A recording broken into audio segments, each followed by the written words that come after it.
We all face negative thoughts at some point. The "I'm not good enough, this is too hard," or "I'll never make it" thoughts can creep in and take control of our minds. But here's a powerful truth you need to hear today. You have the ability to choose your thoughts. You see, your mind is like a garden. Whatever you plant in it, whether it's positive or negative, grows. If you plant seeds of doubt, fear, and negativity, that's what will bloom. But if you start planting thoughts of confidence, success, and resilience, that's what your life will begin to reflect. The good news? It's all in your hands. Most people let their negative thoughts take charge and let them dictate their actions. But what if you could break free from that cycle? What if you could step up, take control, and start thinking in a way that propels you forward instead of holding you back? This video is not just another motivational speech. This is a wake-up call, a challenge to transform the way you think and ultimately transform the way you live. I'm going to walk you through exactly how to break free from that negativity and build a mindset that pushes you to take action, to be relentless, and to succeed. It's time to stop letting your doubts decide your future. Your life does not get better by chance, it gets better by change. And the change starts in your mind. Stick with me and I'll show you how to shift your thinking, take back control, and start winning in ways you never thought possible. Now let's dive into how you can truly kill your negative thinking and start creating the life you've always dreamed of. Number one, make self-improvement a daily practice. If you don't take control of your mind, life will do it for you. And let me tell you something, life doesn't care about your dreams. It doesn't care about your potential. If you let it, life will fill your mind with doubts, fears, and excuses. One bad experience and you'll start thinking you're a failure. One setback and you'll start believing you're not good enough. That's how negativity takes root. It sneaks in when you're not paying attention.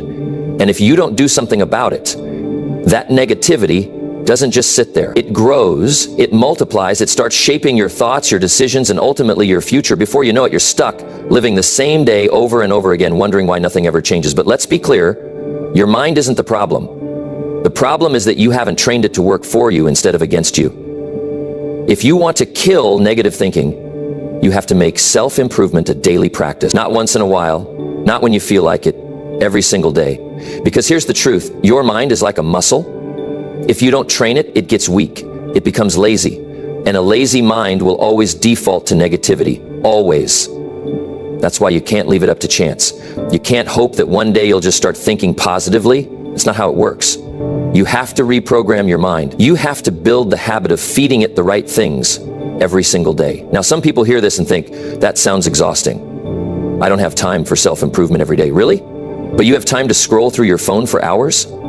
You have time to overthink and stress about things you can't control? You have time to listen to people who do nothing but complain? See, it's not about having time, it's about what you prioritize. And if you don't prioritize your own growth, who will? No one is coming to fix your mindset for you. That's your job. So where do you start? You start by paying attention to what goes into your mind. Most people don't even realize how much negativity they consume daily. The news, social media, toxic conversations. These things shape the way you think, and if you're not careful, they will shape your life. That's why the first step in self-improvement is guarding your mind like your future depends on it, because it does. Instead of starting your day by checking your phone and filling your mind with nonsense, start it with something that makes you better. Read 10 pages of a good book. Listen to something inspiring. Write down your goals. Do something that strengthens your mindset before the world has a chance to fill it with negativity. And don't just do it once. Do it every single day, because what you do daily is what shapes you. If you read 10 pages of a book today, you won't see a difference. But if you do it every day for a year, that's 3,650 pages of wisdom. That's the difference between being stuck and breaking through. But reading alone isn't enough. You have to take action. See, a lot of people love to learn, but they never do anything with it. They watch motivational videos all day, but never apply anything. That's not self-improvement. That's procrastination disguised as progress. Real growth happens when you take what you learn and use it. If you read something powerful today, don't just think, wow, that's inspiring. Ask yourself, how can I apply this to my life today? And then do it. And let me tell you something. When you start doing this daily, you'll notice something incredible. Negative thinking starts to lose its power over you. You stop dwelling on problems and start focusing on solutions. You stop overthinking and start doing. You stop looking for excuses and start looking for opportunities. And you know why? Because when you train your mind to grow every day, it stops settling for less. It stops accepting negativity as normal. It starts demanding more. But here's the catch. This isn't a one-time thing. You don't just wake up one day and say, all right, I'm done with negative thinking, and expect it to disappear forever. It doesn't work like that. Negative thoughts will always try to creep back in. Fear will always try to stop you. Doubt will always whisper in your ear. That's why self-improvement has to be a daily practice. It's how you fight back. It's how you stay in control. And I know what some of you might be thinking, but what if I miss a day? What if I fall off track? Listen to me. Missing one day won't ruin you, but letting that one day turn into a habit, that's where people go wrong. It's not about being perfect. It's about being consistent. You don't have to get it right every time, but you do have to get back up every time. Because here's the truth. Self-improvement isn't something you do when life is easy. It's something you do so that life doesn't break you when it gets hard. It's something you do to make sure that no matter what happens, you stay strong, that no setback, no failure, no disappointment can take you back to the person you used to be. Because once you commit to this path, there's no going back. You'll start to see yourself differently. You'll start to expect more from yourself. And when you expect more from yourself, life starts giving you more.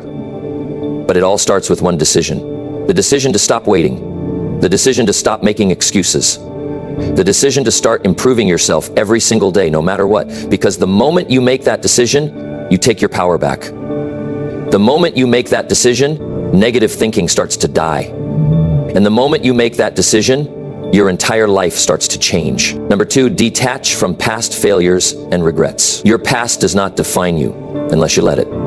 Too many people are living today with the weight of yesterday pressing down on them, carrying regrets, mistakes, failures, like they are chained to their backs. And they wonder why they can't move forward, why they feel stuck, why no matter how hard they try, they seem to be trapped in the same cycle. But here's the truth. It's not your past that's holding you back. It's your attachment to it. It's your unwillingness to let go. It's your decision, yes, decision to keep reliving what should have already been left behind. You cannot change what has already happened. No matter how much you think about it, no matter how much you analyze it, no matter how much you punish yourself for it, it is done. You cannot go back, but you can go forward. And that is where your power is. The moment you stop replaying your past failures, the moment you stop giving energy to regrets, that's the moment you start living again. That's the moment you start winning. Now, I know what you might be thinking, but I made so many mistakes. I wasted so much time. I hurt people. I failed at things I really cared about. And yes, that may all be true. But do you think holding on to that guilt, that shame, that disappointment is going to fix it? Do you think spending another day, another week, another year dragging yourself through those memories is going to make you better? No, it's only going to steal more of your time. It's only going to drain more of your energy. It's only going to keep you stuck in a place you don't belong anymore. You have to understand that. Failure is not the enemy. Mistakes are not the problem. It's what you do after them that matters. Every person you admire, every person who has ever achieved anything great has failed. The difference is they didn't let their failures define them. They learned, they adjusted, they moved on. And that's exactly what you need to do. There are people who spend their whole lives trapped by something that happened years ago. They define themselves by their worst moments. They tell themselves, I'm not good enough because I failed before. They stop trying because they think their past predicts their future. But listen to me, your past is only a teacher. It is not your identity. The only way it has power over you is if you give it power. And you know how most people give their past power? By replaying it over and over in their minds, by feeding it energy, by talking about it like it still matters today, but it doesn't. The only reason it still feels real is because you keep bringing it back to life. Stop doing that to yourself. Stop reopening wounds that should have already healed. Stop reminding yourself of things that are no longer relevant to who you are becoming. If you failed before, good. That means you tried. That means you put yourself out there. That means you were in the game. And if you keep trying, if you keep moving forward, you're going to succeed. But only if you stop holding on to what didn't work before. Let me ask you something. If you were driving a car, would you keep staring at the rearview mirror? No, because you'd crash. And yet, that's exactly what people do with their lives. They keep looking back. They keep focusing on what's behind them instead of what's in front of them. And then they wonder why they're not making progress. If you want to change your life, you have to start acting like your future is more important than your past. Because it is. What's ahead of you matters more than what's behind you. The only thing you need to take from your past is the lesson. That's it. Not the pain, not the regret, not the guilt. Just the lesson. And once you have it, let the rest go. I know it's not easy. I know sometimes the past feels like it has a grip on you, but that's just an illusion. The only thing keeping you tied to it is your own thoughts. And the